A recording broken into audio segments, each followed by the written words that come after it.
നമസ്കാരം.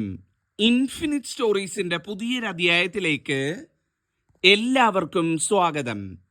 നിങ്ങളുടെ വീട്ടിൽ ഭഗവാന്റെ അല്ലെങ്കിൽ ഭഗവതിയുടെ വരത്തുപോക്കുണ്ടോ?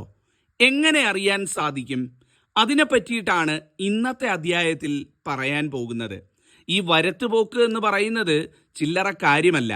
വരത്തുപോക്ക് നടന്നു കഴിഞ്ഞാൽ അല്ലെങ്കിൽ ഭഗവാന്റെ ഭഗവതിയുടെ വരത്തുപോക്ക് ഉണ്ട് എന്നുണ്ടെങ്കിൽ അത് ചില നിമിത്തങ്ങളായിട്ട് നമുക്ക് കാട്ടിത്തരും എന്നുള്ളതാണ്. എല്ലാ വരത്തുപോക്കുകളും ശുഭമാകണമെന്നില്ല. വരത്തുപോക്കുകൾ ശുഭനിമിത്തങ്ങളുമുണ്ട്, അശുഭ നിമിത്തങ്ങളുമുണ്ട്. ശുഭമാണ് എന്നുണ്ടെങ്കിൽ നമുക്ക് നല്ല ഉയർച്ചയും ജീവിത വിജയവും വന്നു ചേരുന്നതാണ്. അതേസമയം അശുഭ നിമിത്തങ്ങളാണ് എന്നുണ്ടെങ്കിൽ നമ്മളുടെ ജീവിതത്തിൽ അനുഭവിക്കാൻ ഇനി ഒന്നുമില്ല എന്നുള്ള രീതിയിൽ നാശമായിട്ട് വന്ന് ഭവിക്കുകയും ചെയ്യുന്നതാണ്. ഇന്നത്തെ അധ്യായത്തിലൂടെ മനസ്സിലാക്കാം എന്തൊക്കെയാണ് വരത്തുപോക്കുള്ള വീടുകളിൽ കാണുന്ന ശുഭനിമിത്തങ്ങൾ എന്നുള്ളതാണ്. അതായത് ഞാൻ ഈ പറയുന്ന ശുഭനിമിത്തങ്ങൾ നിങ്ങളുടെ വീട്ടിൽ കണ്ടു കഴിഞ്ഞാൽ മനസ്സിലാക്കാം നിങ്ങളുടെ വീട്ടിൽ, നിങ്ങളുടെ ഭവനത്തിൽ ഒരു വരുത്തുപോക്കുണ്ട്. അത് നിങ്ങൾക്ക് ഏറ്റവും ഐശ്വര്യം പ്രദാനം ചെയ്യുന്നു. നിങ്ങളുടെ ജീവിതം വെച്ചടി ഉയർച്ചയിലേക്ക് പോകും. എല്ലാ ഐശ്വര്യങ്ങളും നിങ്ങളുടെ കുടുംബത്തിന് വന്നു ചേരും എന്നുള്ളത്. അപ്പം എന്തൊക്കെയാണ് വരുത്തുപോക്ക് സമയത്ത് നമുക്ക് ലഭിക്കുന്ന ആ ലക്ഷണങ്ങൾ, വരുത്തുപോക്കുള്ള വീട്ടിൽ കാണുന്ന സൂചനകൾ എന്നുള്ളത് നമുക്ക് ആദ്യം തന്നെ മനസ്സിലാക്കാം. ഇതിൽ ഒന്നാമത്തെ കാര്യം എന്ന് പറയുന്നത് നമ്മളുടെ വീട്ടിൽ വിളക്ക് കൊളുത്തുന്നതുമായിട്ട് ബന്ധപ്പെട്ടാണ്. നമ്മളുടെ വീട്ടിൽ സന്ധ്യയ്ക്ക് നിലവിളക്കിന് തിരി കൊളുത്തുന്ന സമയത്ത്, നമ്മൾ വീട്ടിൽ വിളക്ക് വെക്കുന്ന സമയത്ത്, നമ്മളുടെ വീട്ടിലെ വിളക്ക് കൊളുത്തുന്ന ആ നിമിഷത്തിൽ നമുക്ക് പുള്ളിൻ്റെ അല്ലെങ്കിൽ പുള്ളിക്കുയിലിൻ്റെ ശബ്ദം കേൾക്കാൻ സാധിക്കും എന്നുള്ളതാണ്. മിക്ക ദിവസവും ഒന്നുകിൽ വിളക്ക് വെക്കാൻ പോകുന്ന സമയത്ത്, വിളക്ക് കൊളുത്തുന്ന സമയത്ത്, അതുമല്ല എന്നുണ്ടെങ്കിൽ വിളക്ക് കൊളുത്തി നമ്മൾ വീട്ടിനുള്ളിലേക്ക് വരുന്ന സമയത്ത് അല്ലെങ്കിൽ വീട്ടിനുള്ളിൽ നിൽക്കുന്ന സമയത്ത് ആ ത്രിസന്ധ്യാ നേരത്ത് പുള്ളിൻ്റെ അല്ലെങ്കിൽ പുള്ളിക്കുയിലിൻ്റെ ശബ്ദം കേൾക്കുക എന്ന് പറയുന്നത് വരുത്തുപോക്കിൻ്റെ ഒന്നാമത്തെ ലക്ഷണമാണ്, അതിൻ്റെ അലയൊലിയാണ് എന്നുള്ളതാണ്.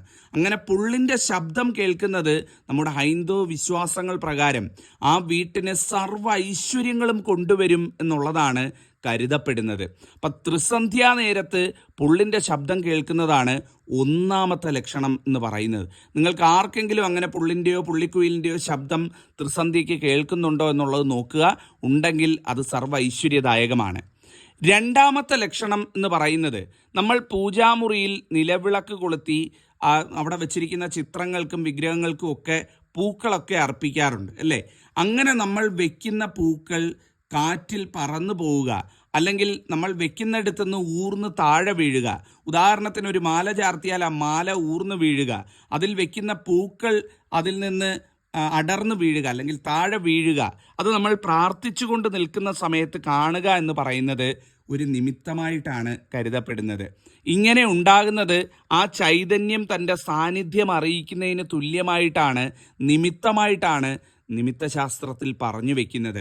നിങ്ങൾക്ക് ആർക്കെങ്കിലും ഇങ്ങനെ അനുഭവം ഉണ്ടായിട്ടുണ്ട്? നമ്മൾ ഈ ചിത്രത്തിൻ്റെയൊക്കെ മുകളിൽ അല്ലെങ്കിൽ ചിത്രത്തിൻ്റെയൊക്കെ ഭാഗത്ത് നമ്മൾ പൂക്കൾ വെക്കുന്ന സമയത്ത്, നമ്മൾ പ്രാർത്ഥിച്ചുകൊണ്ട് നിൽക്കുന്ന സമയത്ത് അത് അടർന്നു വീഴുക. ഒരു ദിവസത്തെ കാര്യമല്ല പറയുന്നത്, മിക്ക ദിവസവും അങ്ങനെ വെക്കുന്ന സമയത്ത് അതിനൊരു ചാഞ്ചാട്ടം ഉണ്ടാവുക അല്ലെങ്കിൽ അതിനൊരു മാറ്റം ഉണ്ടാവുക എന്ന് പറയുന്നത് വളരെ ശുഭനിമിത്തമായിട്ടാണ് കണക്കാക്കപ്പെടുന്നത്.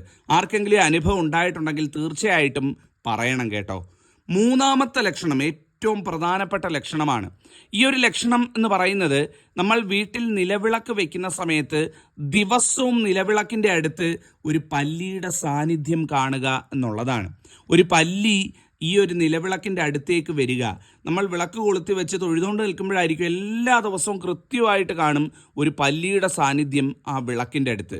അങ്ങനെ കാണുകയാണ്. നമ്മൾ വിളക്കണയ്ക്കാൻ ചെല്ലുമ്പോൾ എല്ലാ ദിവസവും കാണുന്നുണ്ട് ഒരു പല്ലിയുടെ സാന്നിധ്യം, ദിവസവും കാണുന്നുണ്ട്. ഇതെല്ലാവർക്കും ഉണ്ടാവേണ്ട കാര്യമല്ല. ഇങ്ങനെ ഉണ്ടാകുന്നുണ്ട് എന്നുണ്ടെങ്കിൽ ഒരിക്കലും അശുഭമല്ല. ആ പല്ലിയെ ആട്ടിപ്പായിക്കേണ്ട കാര്യവുമില്ല. ഇത് വളരെയധികം ശുഭകരമായിട്ടുള്ള നിമിത്തമായിട്ടാണ് കണക്കാക്കപ്പെടുന്നത്. ഭഗവത് സാന്നിധ്യം അവിടെ ഉണ്ട് എന്നുള്ളതിൻ്റെ ലക്ഷണമായിട്ട് കൂടിയാണ് ഇതിനെ പറയുന്നത്, ഇതിനെ കണക്കാക്കുന്നത് എന്നുള്ളത്. അപ്പം നിങ്ങൾക്ക് ആർക്കെങ്കിലും ഈ ലക്ഷണമുണ്ടെങ്കിലും അത് വളരെയധികം ഐശ്വര്യത്തിൻ്റെ ലക്ഷണമാണ്, അതൊരു ഈശ്വര സാന്നിധ്യത്തിൻ്റെ ലക്ഷണമാണ്. അടുത്തത് എന്ന് പറയുന്നത് വളരെ പ്രധാനപ്പെട്ടതാണ്. അതായത് സന്ധ്യയ്ക്ക് നമ്മൾ വിളക്ക് കൊളുത്തുന്ന സമയത്ത്, നമ്മൾ വിളക്ക് തൊഴുതുകൊണ്ട് നിൽക്കുന്ന സമയത്ത് നമുക്കൊരു കുളിർമ അനുഭവപ്പെടുക എന്ന് പറയുന്നത്. ചിലപ്പം കുളിർമ അനുഭവപ്പെടാം, അതോടൊപ്പം ഒരു ഭസ്മ സുഗന്ധവും നമുക്ക് അനുഭവപ്പെടുക എന്ന് പറയുന്നത്. ഇതെല്ലാവർക്കും ഉണ്ടാവണമെന്നില്ല. ആ വരുത്തുപോക്കിൻ്റെ സാന്നിധ്യം, ആ ഈശ്വര സാന്നിധ്യം തൊട്ടറിയുന്നവർക്ക് ഉണ്ടാകുന്നതാണ്.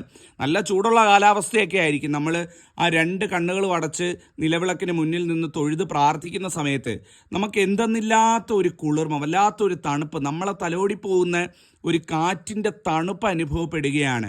അങ്ങനെ ഒരു തണുപ്പ് നമ്മളെ വലയം ചെയ്യുന്നതായിട്ട് തോന്നുകയാണ് എന്നുണ്ടെങ്കിൽ അതും ഈ പറയുന്ന വരുത്തുപോക്ക് നിമിത്തങ്ങളുടെ സൂചനയാണ് എന്നുള്ളതാണ്.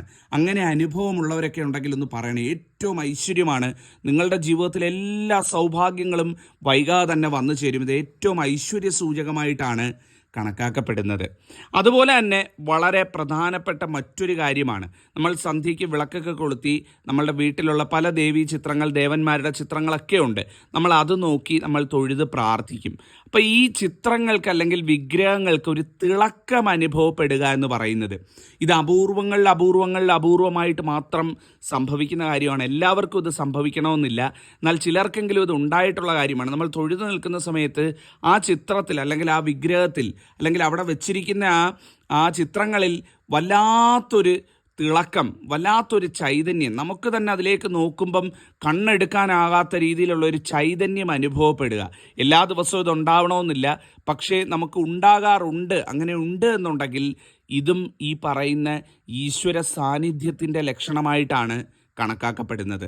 നിങ്ങൾക്ക് ആർക്കെങ്കിലും ഉണ്ടായിട്ടുണ്ടോ ഇത്? ഒന്ന് നോക്കണേ. അടുത്ത പ്രധാനപ്പെട്ട കാര്യം എന്ന് പറയുന്നത് നമ്മളുടെ വീട്ടിൽ തുളസി വനം താനേ ഉണ്ടാവുക എന്നുള്ളതാണ്. ഈശ്വര സാന്നിധ്യമുള്ള മണ്ണിൽ മാത്രം ഉണ്ടാകുന്ന ചെടിയാണ് തുളസി എന്ന് പറയുന്നത്. തുളസി എല്ലായിടത്തും വളരില്ല, എല്ലായിടത്തും തഴച്ച് വളരില്ല. തുളസി ഉണ്ടാവണമെന്നുണ്ടെങ്കിൽ അവിടെ ഈശ്വര സാന്നിധ്യം നല്ലതായിട്ടുണ്ടായിരിക്കണം എന്നുള്ളതാണ്. അപ്പോൾ വീട്ടിൽ തുളസി വനമുണ്ടാവുക എന്ന് പറഞ്ഞാൽ അത് ഐശ്വര്യത്തിൻ്റെ ലക്ഷണമാണ്.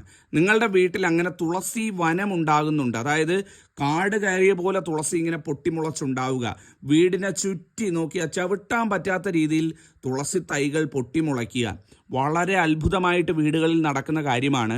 ഇതും ഈ പറയുന്ന ഈശ്വര സാന്നിധ്യമുള്ള മണ്ണിൻ്റെ ലക്ഷണമാണ്. ഈശ്വര സാന്നിധ്യമുള്ള ഒരു മണ്ണിൽ മാത്രമേ ഈ പ്രതിഭാസം നടക്കുകയുള്ളൂ.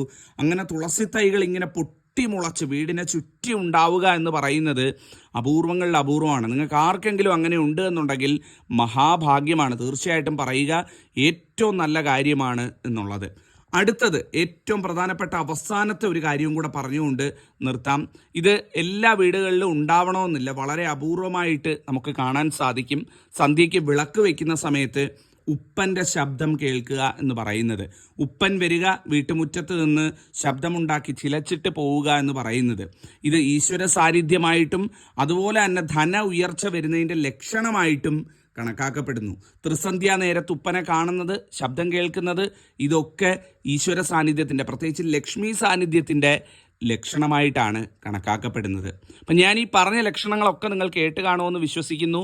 അത് നിങ്ങളുടെ അനുഭവമായിട്ട്, നിങ്ങളുടെ ജീവിതമായിട്ട് ബന്ധപ്പെടുത്തി നോക്കൂ. കാണുന്നുണ്ട് എന്നുണ്ടെങ്കിൽ തീർച്ചയായിട്ടും സന്തോഷിക്കാൻ വകയുണ്ട്.